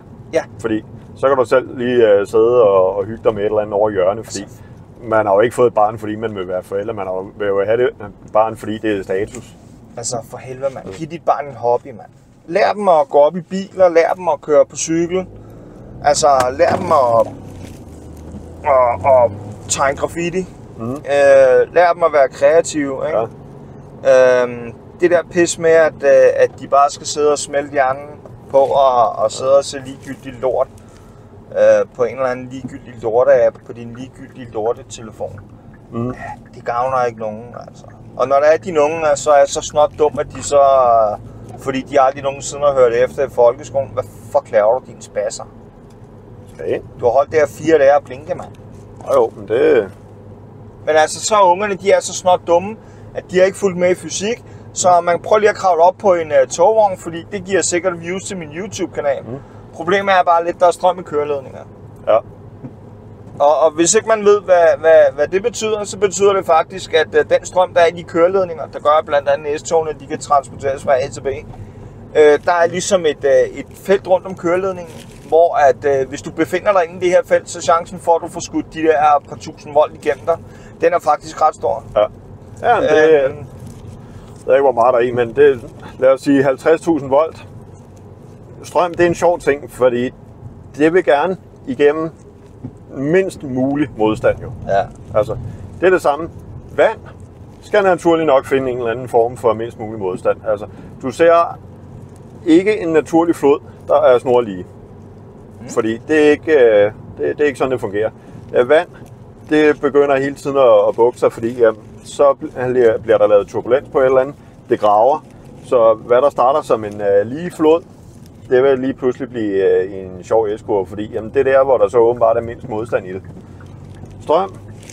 Hvis det er muligheden, det er, at vi kan gå fra den her køreledning igennem den der metalarm, hvor der er modstand i, og så ned til et eller andet. Men vi så har den der kødting, der står oppe ved siden af, der er langt mindre modstand i end metalting, så bruger vi den. Ja. Og så er vi sådan set ligeglade med, om der er kontakt. Præcis, ikke? Og der er problemer også. Nu er det nogle år siden, der senest har været et uheld, så vidt jeg er rent mig, ikke? Men der var jo en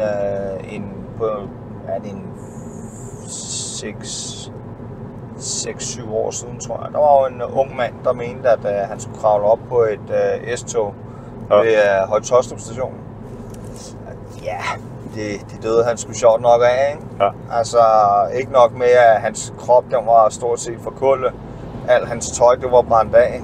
Hans venner, de fik sig jo også lidt en brak opvågning, ikke? Fordi at lige pludselig havde de været i byen med Anton Nikolajsen, ikke? Og nu lå han jo så bare faktisk og lugtede lidt ligesom en dårlig flæskesteg på perronen, ikke? Og problemet er jo bare lidt, at du bliver udsat for nok strøm, hvis man kan sige det. Hvis du får vold nok igennem dig, så... og der er samtidig lidt ampere bag. Ja, så koger dit blod jo faktisk, ikke? Ja. Og ja, let's face it, hjertet er i forvejen en skrøbelig fætter at have, ikke? Så hvis du samtidig lige... det er ikke mange milliampere, der skal til for at stoppe det. Hvis du så lige pumper den fyldt med lidt ekstra gear også, ikke? Så er tækværket, så er det også noget af, ikke? Ja. Og så hjernen, den koger også, ikke? Og så er der sgu ikke ret meget at komme tilbage. Der er jo så fordelen på det punkt for mange af dem, der laver det der trick. Der er det jo ikke hjernen, der er det store problem. Nej, det er rigtigt. Men, så det, der er tilbage, er højst sandsynligt intakt. Men altså, man må også lige tænke sig om, og så der rent faktisk er nogen, der skal komme og rydde dit forkældede lort af dit lig op fra fliserne, ikke? Ja. Og så plus...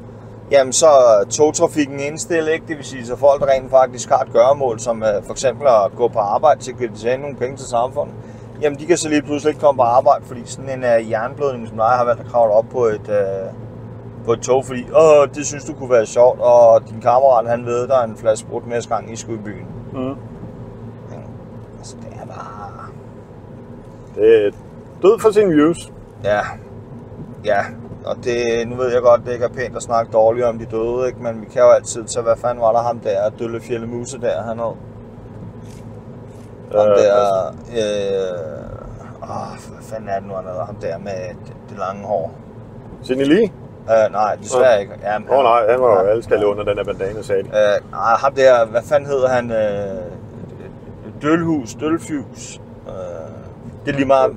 Man kan finde det senere. En af Sofie siger så, Fie Laursens gode venner. Han var jo på en tur til Italien, hvor han jo så valgte at se, hvor langt ud på kanten han så kunne komme, ikke? Og det ham. Drætter han jo så i døden af, ikke? Ja. Og ja, så kan det sgu godt være, at han var en fed fyr. Jeg har ikke kendt ham personligt, men så let's face it. Det var ikke det smarteste move. Altså, for helvede, mand. Tænk dig for helvede nu bare en lille smule om, altså. Det er altså ikke forbudt. Ja, det ved man jo ikke. Men altså... Det kunne være, at man fik hovedpine. Ja. hvis hjernen ikke har været brugt længe, så går den også lidt i stampe. Det er lidt ligesom sådan en gammel smadrekasse af en bil, der står ude i en lade i flere år. Og det er måske meget godt lige, at man lige får kildet den ikke de rigtige steder, før man prøver at aktivere den. Ja. Men altså, det er jo bare, altså, jeg synes jo bare, og igen, nu har jeg ikke selv børn, så i bund og grund kan jeg jo være pissehammerende ligeglad. Men jeg synes jo bare, det er skræmmende, når det er, at du i fuld offentlighed, og du på diverse sociale medier rent faktisk kan se, hvor dumme unge mennesker de er. Mm. Jeg håber virkelig, at en dag så sidder der nogle forældre, der kan man sige, stået lidt op, og så rent faktisk har indset, at ja, det er fint nok, hvis du lige bruger en halv time til en time på den her elektroniske barnepige, men prøv at høre, far han skal lige ud og støvsuge bilen, tager du med ud og hjælper. Ja. Okay. Altså, det er ikke, det behøver ikke at være det helt store, for at det bliver fornuftigt i sidste ende. Det er bare et spørgsmål, om man som forældre rent faktisk er interesseret i. Det er jo lidt sammen med jeres børn. Altså, ja, altså det, der er ikke nogen, der siger, at vi skal ud på en telttur hele familien i en måned. Der er ikke nogen, der siger, at vi skal absolut tage i Tivoli. Der er ikke nogen, der siger, at jeg skal gøre et eller andet stort og vildt og tage på Tenerife eller Club La Santa Sport eller et eller andet. Altså, nogle gange det er sådan, jamen, gå ned på legepladsen med ungerne og sidde og hygge jer lidt, og så i stedet for at glo i telefonen, så lige med over og skubbe dem med på gyngerne, eller køre med ned i rutsjebanen en gang imellem. Men det er jo også en ting, der er åndssvagt at se på, ikke? Det er jo, når så forældrene egentlig har begivet sig ned på legepladsen med ungerne, ikke? Jamen, så render ungerne rundt inde på legepladsen, ikke? Og hvad gør forældrene? Forældrene sidder ude på bænken med telefonen i næsen, ikke? Så sådan lidt, ja. Og det er også derfor, jeg siger, jamen lad være med at sidde med snøjten i telefonen. Leg med ungerne. Det er sådan lidt, vær nu bare, for helvede mand, vær nu bare en lille smule, altså, hold nu øje. Og det er også en ting, lidt forældre. Der er også en ting, der godt kan irritere mig lidt. Og igen, jeg ved godt, jeg var ikke en skid bedre selv som knægt. Men det der med, at forældre bare smider deres unger ind foran en computerskærm, og så sidder ungerne på internettet og tror, de er nogle fans kale, og råber og skriger som verdensmænd, ikke? Hvor det sådan lidt, prøv at høre, snak ordentligt. Eller så er du færdig med at sidde og spille. Altså, du er ikke en fans kale. Du er en lille lortunge, der bor hjemme bag røven af din mor og far, som i bedste fald er nødt til at holde røven op på dig, fordi du ikke er voksen nok til at tjene dine egne penge. Mm. Det er bare fakt. Det er facts. Ja. Ikke? Og problemet er bare, at der er rigtig mange unge mennesker nu til dags, der tror, de er nogle fans kale, og når de så lige pludselig bliver bedt om at se realiteten i øjnene, ikke, så finder de så lige pludselig ud af, at okay, her kunne jeg rent faktisk også risikere at komme galt afsted. Mm. Så er de lige pludselig ikke så seje mere. Ikke? Og det er bare et problem her i samfundet, ikke? Og du kan også se det på Facebook. Nu har jeg jo slået alle mine notifikationer fra på Facebook, fordi, ja, let's face it, mig og Facebook, vi er ikke de bedste venner. Det er, altså Facebook sætter nogle regler op, som jeg har svært ved at overholde. Altså, jeg tror, at din kontaktperson hos Facebook-politiet faktisk savner dig lidt. Det kunne faktisk godt være, at jeg skulle begynde at være lidt mere aktiv igen. Din celle inde i arresthuset der, jeg tror, den vil være støvet, fordi det er længe siden, du har været inde og rusk. Jo, men det skal jo lige siges, at jeg har jo faktisk, hvad fanden har jeg stadigvæk 21, 26, 25 dage tilbage, hvor jeg ikke kan lave annoncer på Facebook. Jeg ved ikke lige, hvad det er for en form for straf, i og med, at jeg aldrig nogensinde har sat noget som helst til salg. Men udover de brugte undertøj. Ja, men det er jo lidt sådan en... Det er jo lidt sådan en... Nu skal vi jo så ikke afsløre salgsprofilen Jens har, men jeg vil bare sige, der er nogen derude, der har købt en brugt Sloggy G-streng, som ikke er fra Anna. Jeg siger bare, at når der ligger gratis billeder på internettet, så er det til fri benyttelse at blive skammet, ikke? Og man kan komme langt. Man kan komme langt med... Og det her, det er også, hvis der sidder nogle kvinder derude, der overvejer lidt at starte sådan en brugt trussebusiness. Gå i hende som Maurits. Køb 10 par trusser for 100 kroner. Sælg dem til 500 kroner stykke. Money in the bank. Og hvis du er en mand, der overvejer samme idé, så kan du komme rigtig langt med en dåse tun i olie. Tun i vand. Jeg er mere tun i olie, kan det være. om nu snakker vi ikke så meget om, hvad der spise, men mere sådan, det virker måske også lidt sådan nasset, hvis der er, at der er sådan en gang jeg siger bare, på nettet er der nogle freaks. Jo, men nu tænker jeg mere sådan konsistensen af efterladen i den der trus. Der tror jeg måske, at der virker det mere sådan som omgang, mere legitim sådan ideen afslutning. Her, altså, tricket her er, at du køber kun sort G-streng. Ja. Der er det pisselig meget, om det er olie eller vand. Hovedsagen er, hvis du sælger dem for en 500 mand stykket, og du har givet 100 kroner for 10, ikke også? Du har indtjent alt ved første salg. Ja, det har du faktisk. Resten, det er ren profit. Og du kan hurtigt sige 500 gange 10, jamen det er 5.000 kroner. Ja. Så det er en god forretning, hvis det altså. Og du har brugt 150 kroner, fordi du køber 2 dåser tun i vand. Ja. Eller og du skal lige have, certificeret, at det ikke er 100% delfin dernede i den der bøt. Det kan også være, at du laver en Mette Frederiksen og køber makrel i tomat. Det kan også godt være. Og det skal være makrel i tomat, det skal ikke være makrel i salat. Det er bare lige, hvis der skulle sidde nogen derude og overveje. Hvis der lige skal være sådan en omgang indtørret hvid creme på os. Men ja. Og så resten, det får hun jo bare, der arbejder hun jo bare sammen med Sofie Carsten. Ja, men det er jo rigtigt. Og hvis du som mand skal sælge en gym thong eller en fitness G-streng, så tager du sgu bare G-strengen på arbejde. Bare sørg for, at du måske lige er en hurtig boxershort ud over. Ja, eller at du bare er klædt om, før dine kollegaer de kommer. Det må du sgu egentlig selv om. Hvad du gør med sådan en æggedeler. Men jo, altså, der er jo, altså, hvis ikke man er bleg for det, så er der rigtig mange penge at tjene. Og igen det der med, folk de siger, jeg har grimme fødder. Prøv at høre, feedfinder.com. Der kan selv den største trold tjene penge på sine fucking fødder. Ja. Jamen, og det er jo igen det, jamen, hvor sart er du? Og vi har sikkert nævnt det før, og vi har i hvert fald haft samtalen med folk før omkring lige det der med, sådan, jamen, forskellen på mænd og kvinder, det er, kvinder, de stiller sig op, når man siger, jamen, hvis du skal have nogle hurtige penge, selv nogle brugte trusser. Ej, det er ulækkert, og tænk nu, og så er der jo en eller anden klam større, der køber dem, og så sidder og piller ved sig selv til, nej, det kan jeg jo ikke, det er ulækkert. Sådan. Hvor hvis det for mænds vedkommende, hvis der kommer en eller anden trunde, eller en anden støj hen, og så siger jeg vil godt give dig en 500 mand, for de underhakker, du har på lige nu. Jeg kan love dig for, det er næsten lige før, selvom det er direkte på Algade i Roskilde, så bliver det ellers bare hævet af, og så er det bare, værsgo. Der er ikke den store betænkningstid for mange mænd der, fordi, prøv at høre, vil du give 500 kroner, fordi det er underhakker, jeg har købt i Rema 1040 kroner, hvor der hvad? Bum, ja tak. Der er ikke den store diskussion på det. Jeg har lige tjent 460 kroner på det der. Det kan jeg godt leve med. Jeg har ikke noget skam i livet på den front. Altså, og om det er en kvinde, der vil sidde og simpelthen smadre bøffen, eller... Det er lige en kvinde, der bare gik til en trailer, der. Hold da kæft, mand. Nej. Den sad på i forvejen. Kørt bagom. Nå, for helvede, kan man det? Jamen, der kan man sgu da bare se. Nej, nu. Så... Okay, og hvad sker der? Ja. Det er en Polestar jo. Så må man jo godt. Man skal jo vise over på Teslaen. Altså, vi er...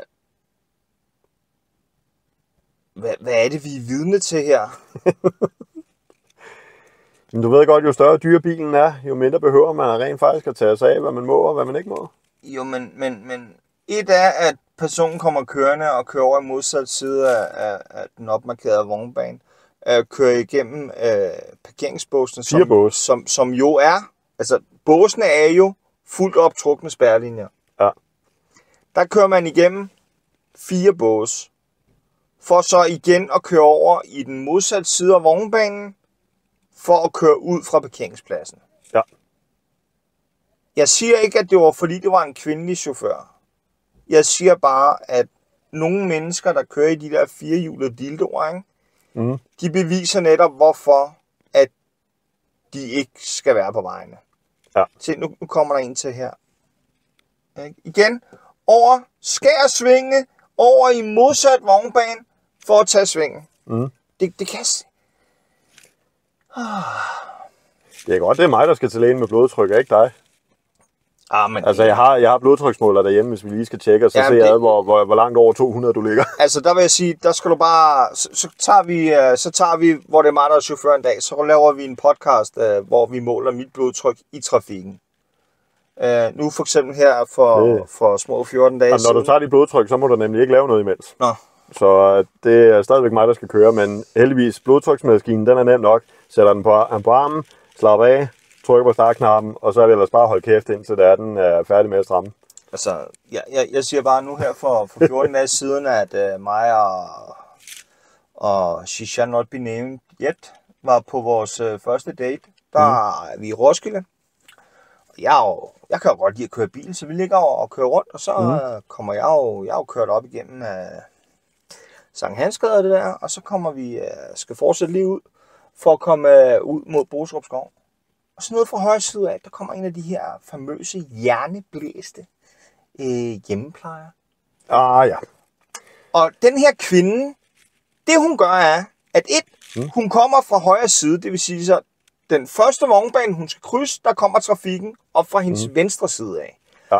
Kællingen kigger ned til højre og begynder så at køre, fordi der ikke kommer nogen. Den havde jeg næsten luret. Ja. Så jeg har allerede taget farten af og giver den så lidt gas. Hvorefter kællingen så vågner, hvor at jeg jo så politisk korrekt som jeg er, vi har jo vinduerne rullet ned, begynder altså at råbe, hvad fuck laver du, kælling? Hvor til det her blæste individ til synligheden ikke forstår, hvad det er, hun har gjort forkert. Hvor til jeg så kan pointere, prøv at høre, kælling, når du krydser en vognbane, så er det måske en meget god idé at kigge op til den side, hvor trafikken kommer fra først. Men det er bare et forslag. Du ved godt, trafik, det er vejledende. Jamen for helvede, altså. Jeg siger bare, der er rigtig... Nu kommer der en med en udlejningstrailer der, så lad os se, hvad der er. Og de kører også bærer. Det er også en kvindelig chauffør, ikke? Eller var det bare en feminin mand? Altså, jeg siger bare, at der er rigtig mange mennesker, der skal være glade for, at jeg er politibetjent. Fordi, hvor der er Vlado, ikke også? Han har aldrig nogensinde været med i politijagten. Og man skal så ikke lige holde sin ubetingede vigepligt. Nej, han laver samme nummer. Han laver samme nummer. Ja. Det er så. Nå, vi har sgu været i gang i 1,5 time nu, Jens. Ja. Det er på tide at afslutte det her dejlige afsnit. Jamen, det må vi jo så gøre. Igen så sprang vi jo lidt i det fra højre til venstre, som vi plejer. Det er sådan, vi virker bedst. Det er sådan, det fungerer bedst. Hvad fanden laver ham der? Det er, han står ved at stjæle en række indkøbsvogne. Eller også han vil levere en. Jeg kunne ikke få den til at virke i hvert fald. Han lignede nok mere en, der var inde og tjekke, om der var noget gratis. Om der lige var en, der havde glemt en mønt eller et eller andet. Det kunne godt ske. Men altså, hvis folk glemmer noget af det her i indkøbsvogne, så er det jo også selv ud om det. Det er jo rigtigt. Altså, jeg siger ikke, det der ligner en polsk smuglerbus, men umiddelbart ligner de tre der. Det kunne godt ligne nogle østeuropæere. Og det er ikke, fordi jeg havde østeuropæere. Det skal ikke være med den på. De har bare nogle særlige karaktertræk, der gør, at de lugter lidt af noget billig arbejdskraft i Danmark. Det kan vi godt blive enige om. Det er fuldstændig ligeglad med, hvor folk kommer fra, og hvad det er for arbejdskraft, de tilbyder, så længe de er på lige fod med det arbejdende folk her i Danmark. Altså. Hold kæft, mand. Han kunne gøre det rigtigt. Ja. Og det var da også en el-Mercedes. Jesus Christ, man kan blive overrasket. Nå, men som sagt...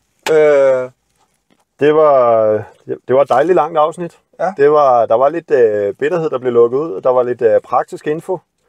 Det er også lang tid siden, vi har fået lov til at rante på den måde, så det overprober sig. Og når man så kommer til, jeg ved ikke, hvad det her er for en galing af en by, men bil, det kan folk kraftedeme ikke køre herude. Ja, vi har nævnt det før, Jens, det er Slagelse. Godt så. Jeg ved godt, du ikke kan læse kort, men... Jamen ja, det er jeg ikke god til. Hverken radar i computerspil, eller kort i virkeligheden, eller GPS eller noget som helst. Jeg kører på intuition. Præcis. Jeg aner faktisk slet ikke engang, hvor jeg befinder mig, når jeg er ude at færdes. Jeg kører efter... Du ved bare, du er der. Ja. Jeg kører mange gange bare efter ting, jeg kender. Ja. Så hvis du en dag vil have mig til at hente dig et eller andet sted, du skal ikke give mig en adresse, men du skal give mig noget i nærheden, som jeg kender. Eller sende dig en pin på Google Maps. Ja. Så den kan køre efter. Så hvis det er, at du en dag skal hente til København, så vil jeg foreslå, at du stiller dig op ved Hovedbanegården, eller du stiller dig nede ved, ja, den er der jo så ikke mere, den der hedder Nonstop, nede i Istergade. Og det kan du så ikke mere, fordi at muligheden for at stoppe nede i Istergade, den er jo fjernet i og med, der er lavet cykelstier. Men altså, Hovedbanegården eller ved D'Angleterre, så er der stor sandsynlighed for, at jeg ved, hvor du skal samles om. Så vil Jens godt komme og hente jer. Ja, hvis ikke I får sarte. Ja. Så. Men nej, lad os gå ind og se, hvad Bilka har at byde på af lækkerier. Ja, men så vil jeg sige pænt farvel, Jens. Pænt farvel, Katana. Hej, hej. Og bare bonusinfo. Vi prøver, så vidt vi kan, at få lavet en ny podcast lidt oftere, end vi gør nu. Der har været langt imellem. Ja. Det vil vi også godt undskylde for. Jeg tænker lidt, at vi på et tidspunkt skal lave en special live edition, hvor vi lige kører den på live på YouTube. Hvor vi sidder med webcams på. Det tænker jeg sagtens, vi kunne finde ud af. Hvor jeg tænker, at vi laver sådan noget surprise unboxing fra Wish. Fordi jeg laver en gang imellem sådan en lille haul af et eller andet latterligt åndssvagt ting. Prøv nu at se det. Nej, nu går vi off script igen. Jeg får stress.